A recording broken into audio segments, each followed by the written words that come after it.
આજનું પદ પ્રમોદભાઈ ગાશે.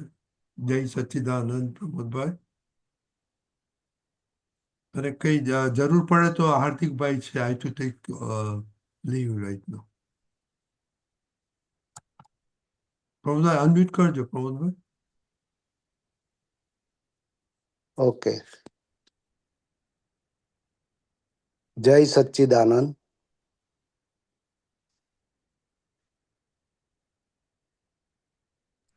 ઓકે, શરૂ કરો.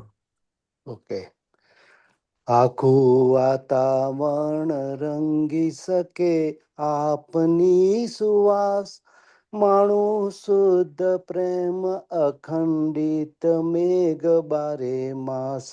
આખું વાતાવરણ રંગી શકે આપની સુવાસ, માણું શુદ્ધ પ્રેમ અખંડિત મેઘ બારે માસ. શુદ્ધ વ્યવહાર પરમાર્થી કેડી અજાણી, અહો અક્રમ જ્ઞાની શ્રી મુખે પારસમણી. સિદ્ધ પાર્શ્વમણી મૃદુતમા વીતરાગુવાચ, નિત્ય હૂંફ આપે જ્ઞાનાંજની વેણ પૂર્ણોલ્લાસ.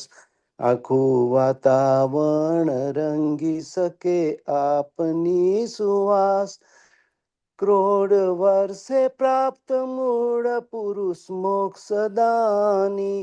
વહી સરસ્વતી પરોક્ષ ઐશ્વરી વાણી, જ્ઞાની ને જરૂર નથી બહિર ગુણ ગાનની, પરંતુ તે ગાય ચોખ્ખી થાય દશા આપણી. આખું વાતાવરણ રંગી શકે આપની સુવાસ, મનને નિત્યાહાર આપવો સત્સમગમી. ભાવ મનની શુદ્ધિ એ જ માર્ગ મોક્ષગામી. આખી ભ્રાંતિને ઓગાળી દીએ આત્મ ઉજાણી, આખા બ્રહ્માંડ છે મૂળ જ્યોત આપ સમાણી. આખું વાતાવરણ રંગી શકે આપની સુવાસ, ઉપણાને ભૂલાવે ઈ ભક્તિ આત્મરામી. સિદ્ધ અખંડિત ધૂન મૂળ જ્ઞાન જ્ઞાનની, ફક્ત દાદા દાદા બોલવાથી શુદ્ધિ આપણી. મહી અલૌકિક મોક્ષ છાપે દેહ બાદણી.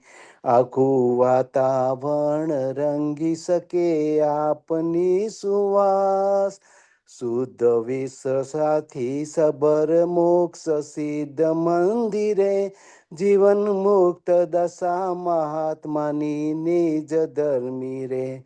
આખું વાતાવરણ રંગી શકે આપની સુવાસ, માણું શુદ્ધ પ્રેમ અખંડિત મેઘ મારે માસ. જય સચ્ચિદાનંદ. જય સચ્ચિદાનંદ.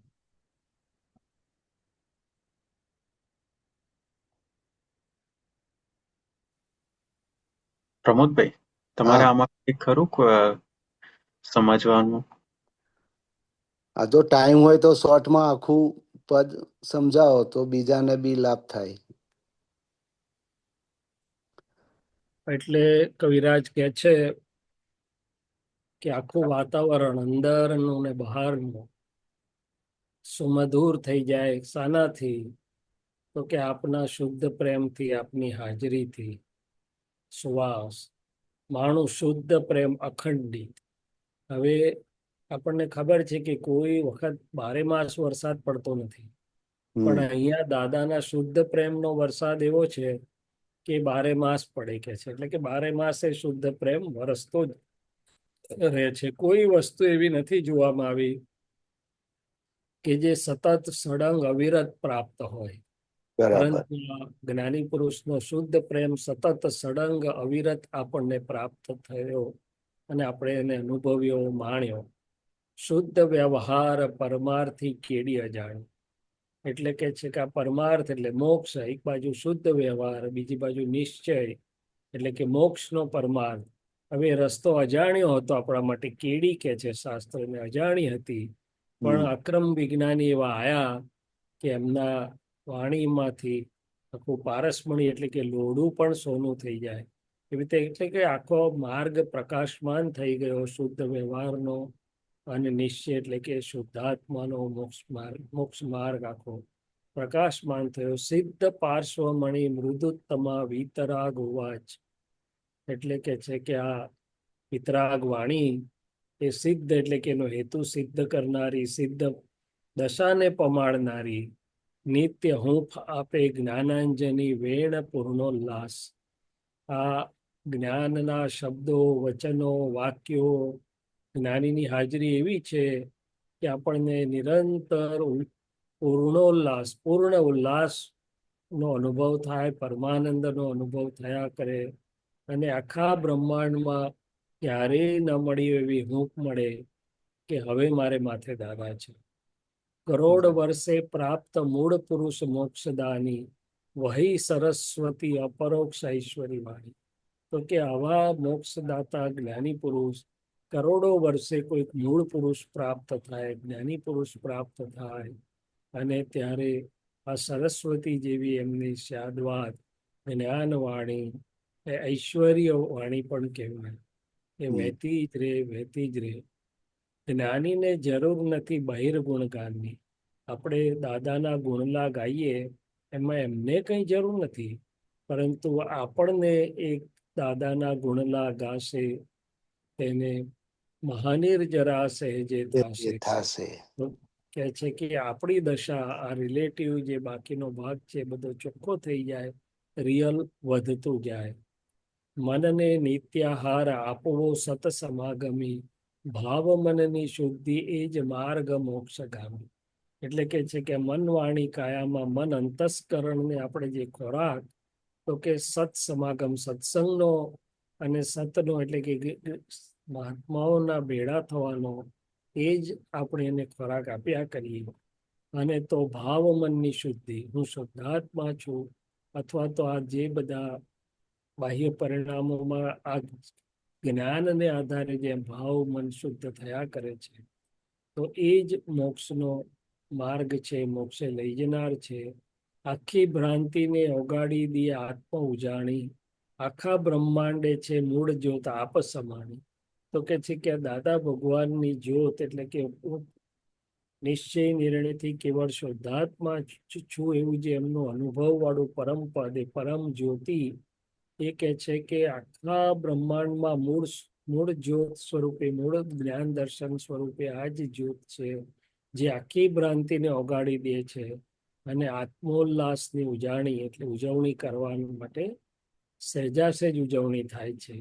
હું પણાને ભૂલાવે ભક્તિ આત્મસમી, સિદ્ધ અખંડિત ધૂન મૂળ જ્ઞાન જ્ઞાનની. હું શૈલેષ છું, આખું હું પણ ઓગળી જાય કે છે આ આત્મલક્ષી ભક્તિમાં, સિદ્ધ અખંડિત ધૂન મૂળ જ્ઞાન જ્ઞાનની. ફક્ત દાદા દાદા બોલવાથી શુદ્ધિ આપણી, માહી અલૌકિક મોક્ષ છાયે દેહ બાંધણી. તો કે છે કે બીજા પદમાં કવિરાજે કીધું ને, દાદા દાદા બોલવાને નિજાત્મા જ મહેકે, અનંત પરદેશી આવરણો તૂટી. દાદા દાદા અહીંયા જ કે છે કે દાદા દાદા બોલવાથી શુદ્ધિ આપણી, મહી અલૌકિક મોક્ષ છાયે દેહ બાંધ. એટલે કે અંદર હું શુદ્ધાત્મા છું, જે મોક્ષનો આનંદ વર્તાય છે. એટલે આ કારણ શરીર અને હવે પછીનો જે દેહ આવશે, એક બે દેહમાં ચરમ શરીરને પમાડનારો, અત્યારે અંદર એક અદ્ભુત કારણ શરીર મોક્ષગામી તૈયાર થઈ રહ્યું છે. શુદ્ધ વિશ્રસાથી સબર મોક્ષ સિદ્ધ મંદિરે. આપણી અંદર સિદ્ધ મંદિર, હું શુદ્ધાત્મા છું, તો કે આ શુદ્ધ વિશ્રસા પરમાણુઓથી આખું આ સિદ્ધ મંદિર જેવું આપણું આ અંદરનું શુદ્ધાત્મા પદ, જીવન મુક્ત દશા મહાત્માની. આ મહાત્માઓ જીવન મુક્ત એટલે કે આ બધું હોવા છતાં, મન વચન કાયા હોવા છતાં, બધો વ્યવહાર ને બધું હોવા છતાં અંદરથી મુક્ત દશા માણી રહ્યા છે. એટલે કે જીવન મુક્ત દશા મહાત્માની, નિજ ધર્મી, સ્વધર્મ, હું શુદ્ધાત્મા છું, પોતાનો નિજ ધર્મ છે, સ્વધર્મ છે, માર્ગે મહાત્માઓને અદ્ભુત દશા પ્રાપ્ત છે એવું કહે છે. બહુ સરસ. જય સચ્ચિદાનંદ. જય સચ્ચિદાનંદ.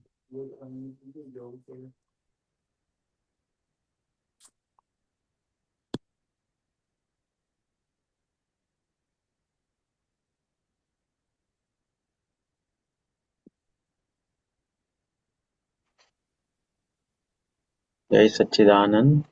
જય સચ્ચિદાનંદ. બીજું કોઈને છે હમણાં પ્રશ્ન?